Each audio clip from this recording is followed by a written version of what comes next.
안녕하세요. 제가 세상에서 제일 싫어하는 사람이 두 부류가 있는데 그중 하나가 겉다르고 속다른 사람입니다. 그리고 저희 어머님이 딱 그런 분이셨어요. 어디서부터 이야기를 해야 할지 모르겠습니다만 아무튼 어머님 때문에 찌질한 남편과 이혼까지 하게 되었으니 이건 뭐 감사 인사라도 드려야 할까요? 남편과는 대학 시절부터 알고 지내던 사이입니다. 다만 그때부터 사귀었던 것은 아니고 본격적으로 연애를 시작한 건 남편이 직장에 들어간 이후였지요. 참고로 그때 남편 나이는 29으로 저에 비하면 사회생활을 좀 늦게 시작했어요. 저는 대학을 졸업하자마자 취업에 성공했거든요. 만난 지 2년 정도 되었을 무렵 남편이 먼저 결혼하자고 이야기를 꺼내왔어요. 저도 당시에 남편을 많이 사랑하고 있었으니 그 프로포즈를 거절할 이유가 없었지요. 그런데 막상 결혼 이야기가 오가면서 서로 재정 상태를 오픈하니까 아무리 남편이 저보다 늦게 사회생활을 시작했다는 사실을 감안하더라도 모아둔 돈이 너무 없더군요. 게다가 시댁이 자식들에게 손 벌릴 정도는 아니었지만 장가갈 아들한테 집은커녕 차라도 한 대 사줄 형편도 못 되었습니다. 그래서 이 결혼을 하는 게 맞는 건가? 마음이 많이 심란했어요. 그러다 결국 철딱서니 없이 친정부모님께 도움을 요청했습니다. 솔직히 한 살이라도 젊고 예쁠 때 웨딩드레스를 입고 싶다는 욕심이 있었기에 돈 때문에 남편이랑 헤어진 뒤 다시 누구를 만나서 어쩌고 할 시간이 없다고 생각했거든요. 지금 돌이켜보면 참 철이 없었던 거지요. 그리고 다행히 친정부모님께서는 남편이란 사람 자체는 좋게 봐주신 듯 했어요. 그래서 저희 쪽에서 결혼식과 신혼살림에 들어가는 비용이 100이라고 하면 그중 75를 부담하고 남편 쪽에서 25를 부담하게 되었습니다. 게다가 친정아버지께서 중고차 관련 사업을 하셨거든요. 그래서 개중에 정말 상태 좋은 저나 남편에게는 조금 과하다 싶을 정도의 외제차도 선물로 주셨습니다. 그런데 사람이 화장실 가기 전이랑 갔다 와서랑 마음가짐이 다르다더니 그게 딱 저희 어머님한테 하는 말이더라고요. 저희 어머님께서는 결혼 전에는 저만 보면 복덩이 하시더니 막상 저희가 식을 올리고 나니까 저를 부를 때마다야 너 하시기가 일쑤였습니다. 뿐만 아니라 어머님께서는 저와 모녀 사이처럼 지내고 싶다 하셨는데 말이 좋아 모녀 사이지 저를 대하시는 것과 신우를 대하시는 건 천지 차이였어요. 어머님이 저에게 기대하시는 딸 노릇이라 하면 어머님이 뭔가 필요하거나 갖고 싶을 때 그걸 사주는 말 그대로 물주의 역할이었달까요? 언젠가 한 번은 집에 있는 저를 갑자기 핸드폰 매장으로 불러내시더니 당신 핸드폰 기기를 바꿔달라 하신 적이 있습니다. 그것도 거의 200만 원에 육박하는 최신형 핸드폰으로요. 솔직히 전업주부이신 어머님께는 과하지 않나 싶대요. 그래서 제가 너무 비싸서 안 될 것 같다고 거절했어요. 그러자 어머님은 전에 보니 너네 엄마는 이거 쓰던데 당신은 왜 못 쓰냐고 따지시대요. 저희 친정어머니야 친정아버지가 사주셨거나 아무튼 당신 재산으로 사셨을 텐데 말이에요. 하지만 차마 그렇게 말할 수는 없었으니 아무튼 결국에 안 사드리기는 했는데 이후로 한 2주 동안 얼마나 삐져 계시던지 잘못한 것도 없이 제가 정말 죄인 모드였다니까요. 게다가 또 한 번은 당신도 취미생활로 골프를 치고 싶으시다며 저더러 골프채 세트를 사달라고 하셨습니다. 아시겠지만 골프채 세트가 몇만 원 가지고 될 일이 아니잖아요. 그래서 어머님께 제가 중고시장을 한번 찾아보겠다 했어요. 말이 나와서 말이지만 친정부모님이 재산이 좀 있다고 해서 그게 제 돈은 아니잖아요. 저는 이미 결혼하면서 친정부모님으로부터 큰 도움을 받았던지라 친정부모님께 더는 손 벌리고 싶지 않았고요. 특히 시부모님께 뭘 해드리기 위해서 친정부모님의 재산을 끌어올 생각은 추호도 없었지요. 세상 천지에 고생 안 한 사람이야 없겠지만 저는 저희 친정부모님 자식이다 보니 저희 친정부모님이 세상에서 고생을 제일 많이 하신 분들 같고 그러니 자식으로서 늘 애틋하고 감사한 마음이었거든요. 그리고 그렇게 힘들게 일궈놓으신 재산을 막말로 남 좋은 일 시키는데 쓰고 싶진 않았어요. 아무튼 본론으로 돌아와서 제가 중고시장에도 골프채 세트가 종종 올라오니 조금만 기다리시라 했습니다. 그러자 어머님께선 정말 불같이 화를 내시면서 니네 엄마가 치겠다고 했어도 중고를 사줬겠냐는 거예요. 이때는 정말 저도 화가 많이 나서 저희 어머니야 당신 재산이 있으시니 알아서 사서 쓰실 거라고 받아쳐버렸어요. 그러자 제가 재산 가지고 당신을 무시했다며 어찌나 통곡을 하시던지. 정말 조선시대였다면 석고대제라도 해야 할 판이었다니까요. 그리고 처음엔 눈치채지 못했는데 어머님께선 제가 행여나 남편을 무시할까봐 늘 촉각을 곤두세우고 계셨어요. 저로서는 남편이 말 그대로 가진 게 없다는 걸 알면서도 시작한 관계였기 때문에 그쪽 부분으론 남편을 무시하고 그럴 이유가 전혀 없었는데 말이지요. 하지만 어머님은 당신의 자격지심 때문인지, 제가 남편에게 얼마나 잘하고 있는지, 남편을 고생시키진 않는지 그런 부분들을 끊임없이 묻고 따지셨습니다. 그리고 그중 하나가 운전이었지요. 저는 수능을 마치자마자 친정어머니의 권유로 면허를 땄어요. 그리고는 아버지가 대학교 입학 선물로 소형차도 한 대 사주셨고요. 그리고 그때는 주변에 운전하는 친구들이 많이 없었기 때문에 어린 마음에 괜시리 으스대고 싶대요. 그래서 차를 운전하는 날이 많았어요. 하지만 운전이란 게 저만 정신을 똑바로 차린다고 사고를 피할 수 있는 건 아니더군요. 그날도 저는 평소에 오가던 사거리에서 제 신호를 기다리고 있었습니다. 그런데 어떤 정신 나간 운전자가 신호를 무시하고 대기 중이던 저를 들이받은 거예요. 다행히 큰 부상은 피했지만 정신적 충격이 컸다고 해야 할까요? 그날 이후로부터 얼마 전까지 저는 운전대를 잡기가 어려웠으니까요. 그리고 남편은 이미 결혼 전부터 이 사실을 알고 있었어요. 그래서 저희 둘이 어디를 가건 운전이 필요하면 남편이 운전대를 잡는 게 일상이었지요. 친정아버지께서 남편에게 차를 주셨던 것도 그런 남편에게 당신 나름대로 고마움을 표현하신 거고요. 하지만 어머님께서는 저희 친정아버지가 차를 해주셨다는 사실은 온데간데 없이 잊으시고 그저 운전대를 잡은 당신 아들만 불쌍해 보였던 모양이에요. 어머님께서는 운전대를 잡은 남편을 발견할 때마다 제가 당신 아들을 무슨 머슴 부리듯 부린다고 생각하신 건지 저더러 왜 운전을 못하냐고 다그치기 일쑤셨습니다.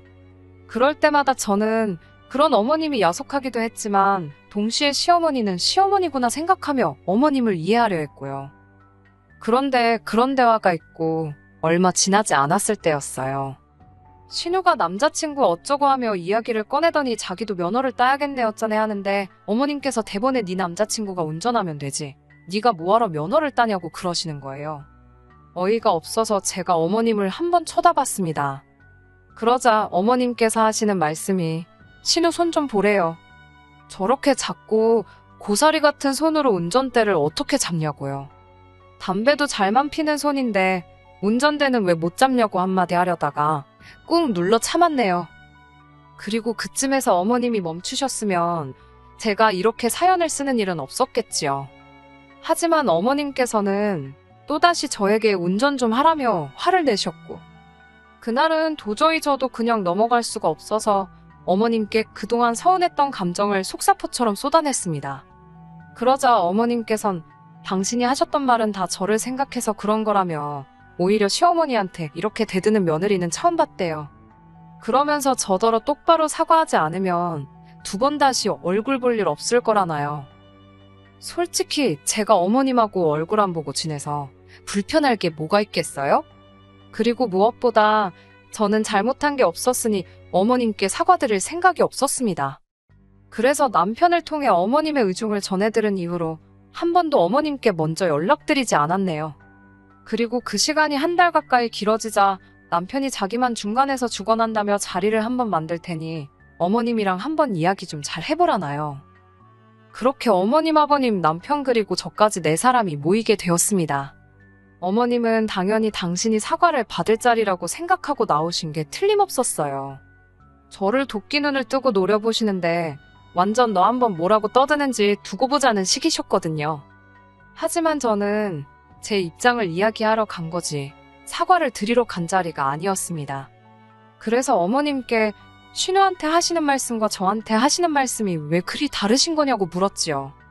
그러자 어머님께선 기껏 나와서는 또 저따위 소리나 한다면서 화를 내셨습니다. 아버님도 저더러 너도 적당히 하라면서 어른을 이겨먹어야겠냐고 소리를 지르셨고요. 그리고 그나마 믿었던 남편마저 시어머니한테 죄송하다 한마디 하면 어디 덧나냐며 제 편을 들어주지 않았어요. 정말이지 여기 내 편은 하나도 없구나 하는 생각에 눈물이 주르륵 나더라니까요. 결국 저는 친정부모님께 전화를 드렸고 그동안 겪었던 서러운 일들을 전부 다 이야기했어요. 어른답게 제 힘으로 해결하고 싶었지만 세 사람을 상대하려니 쉽지 않았고 생각나는 사람은 친정부모님밖에 없었거든요. 그리고 이튿날 오전 10시쯤 되니 친정부모님께서 저희 집 초인종을 누르셨습니다. 남편은 저희 친정부모님이 오시는 건 모르고 있었기에 특히 저희 친정아버지를 보고는 진땀을 빼대요. 친정아버지께서 남편을 앞에 앉혀두곤 왜 어머님이 그런 식으로 저를 대하시는지 대놓고 물으셨어요. 그러자 남편이 한다는 말이 어머님은 나쁜 뜻으로 그런 게 아니랍니다. 딸 같아서 그러신 거고 요새 여자라면 운전 정도는 하는 게 좋지 않겠냐 그런 뜻으로 이야기하신 건데 제가 너무 예민하게 받아들인 거라나요. 그리고 신우일은 동생이 아직 어리다 보니 어머님이 보호 차원으로 운전하지 말라고 하신 거고 나름대로 어쩌고저쩌고 변명은 해대는데 솔직히 말 같지도 않았어요. 저희 친정아버지도 그다지 귀담아 듣지 않으시는 눈치였고요. 그리고 그날 점심 급하게 시부모님과 저희 친정부모님 그리고 저희 부부까지 6명이 만나게 되었습니다. 저희 친정아버지 성격이 원래 쇳불도 당김에 빼랬다고 뭔가 하시겠다 생각하면 빨리빨리 처리해 나가시거든요. 아무튼 그렇게 식당에 도착하니 시부모님이 먼저 와 계시대요. 양가 부모님께서 짧게 인사를 나누셨고 저희 친정아버지가 먼저 자리를 공짜로 빌릴 순 없으니 주문을 하자 하셨습니다. 그렇게 각자 불고기 정식 하나씩 시키고 저희 친정아버지가 먼저 말문을 여시대요. 사부인께서 저희 딸아이를 그렇게 아껴주시고 생각하시느라 애정어린 잔소리를 하셨다 들었는데 맞냐고요. 그러자 어머님이 냅다 맞다고 그런 마음으로 한 거라고 하셨습니다. 그러자 친정아버지께서 다시 당신이 저를 좀 더 독립적으로 강하게 키웠어야 하는데 아무래도 하나뿐인 딸이다 보니 조금 오냐오냐해서 키운 부분이 있다나요. 하지만 사부인 이야기를 듣고 나니 정말 자식 교육을 잘못 시켰다 싶다며 이제라도 바로 잡으시겠다더니 저희더러 결혼할 때 보태줬던 돈하고 차를 다시 내놓으라 하시대요. 그러자 저희 남편이 바닥에 무릎을 꿇으면서 저희 친정아버지더러 죄송하다 하더군요. 하지만 친정아버지의 마음을 돌리기엔 고작 무릎 꿇는 걸로 소용이 없었지요. 친정아버지가 저희더러 집을 팔든 어쩌든 다음 주까지 2억을 만들어 놓으라 하셨습니다. 그리고는 앞에 꿇어앉은 남편더러 차키도 지금 당장 내놓으라 하셨고요. 그러자 남편이 정말 나라 잃은 표정이라고 해야 할지 넋이 나간 사람 마냥 차키를 저희 친정아버지 손바닥에 올려놓대요. 그제서야 어머님께선 상황이 단단히 잘못 돌아가고 있다고 느끼신 모양이었어요. 아무리 그래도 이렇게까지 하실 필요가 있냐면서 당장 그럼 애들은 어디 가서 살라는 거냐, 그리고 저희 아들은 출퇴근은 어떻게 하라는 거냐며 저희 친정아버지께 따지듯 물으셨거든요. 하지만 친정아버지께서 그런 어머님에게 애들도 성인인데 그런 건 충분히 알아서 할 수 있을 거라며 사부인도 마음의 짐을 좀 내려놓으시라 한마디 하실 뿐이었습니다. 솔직히 상황 자체가 심각하긴 했지만 어머님이 발동동 구르는 모습을 보고 있으니 고소하단 생각밖에 안 들대요. 그렇게 친정부모님은 본가로 내려가셨고 저와 남편은 집으로 왔습니다. 남편이 거실에서 원망 섞인 눈초리로 한동안 저를 노려보더니 이를 이렇게까지 키웠어야 했냐면서 앞으로 어떻게 살려고 그러냐는 거예요. 그래서 제가 우리 둘 다 맞벌이 하는데 아무려면 오피스텔 전세 하나 못 들어가겠냐고 했어요. 그리고는 돈은 얼마나 모았냐고 물어봤지요. 그러자 남편이 한다는 말이 모아둔 돈이 어딨냐고 그래요.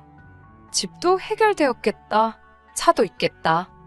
부족한 게 없고 필요한 것도 없어서 그동안 버는 족족이 다 시댁에 퍼졌답니다. 진짜 황당하고 어이가 없더라고요. 사실 식당에서 나올 때만 하더라도 남편이 어떻게 나오냐에 따라 친정아버지한테 다시 한번 잘 말씀드려봐야겠다. 그렇게 생각하고 있었거든요. 저도 당장 차가 없으면 불편한 것도 사실이었고 집 팔고 이사할 생각하니 엄두가 안 났으니까요.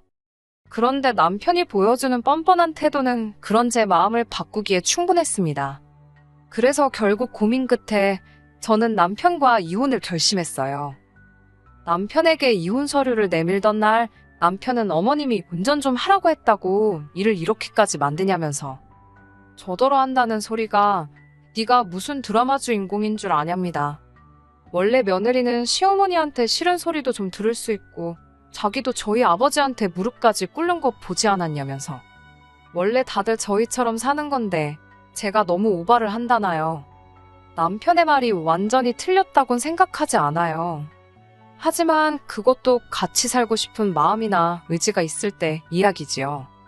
저는 오만정이 다 떨어져 버린 상황이라서 굳이 그렇게까지 버티고 싶지는 않더라고요. 그리고 지금 저는 남편과 이혼 소송 중입니다. 협의 이혼을 요구한 저에게 남편이 말 같지도 않은 위자료를 요구해서 어쩔 수 없이 시작했지요. 별 걱정은 없지만 제 예상보다 길어지는 게 짜증이 나네요. 집은 팔았고 친정아버지께 돈도 돌려드렸어요. 이후로 저는 오피스텔에서 생활하고 있고 남편은 본가로 들어갔다 들었습니다.